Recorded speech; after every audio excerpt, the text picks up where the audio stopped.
Uela, zia!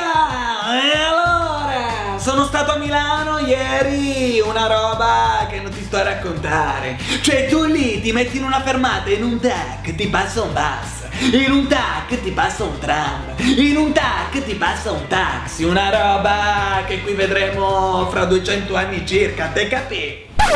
Amo, ma come schifo stai parlando? Cioè sei stato mezza giornata a Milano e già ti senti tutto teschetoschi. L'unica cosa che hai fatto in un tac è diventare cretino. Arrivigliati però!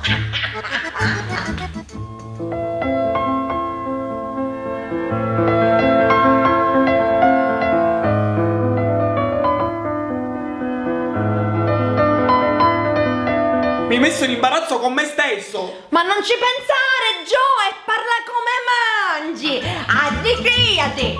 Sciato mio! Oh milanese! Chi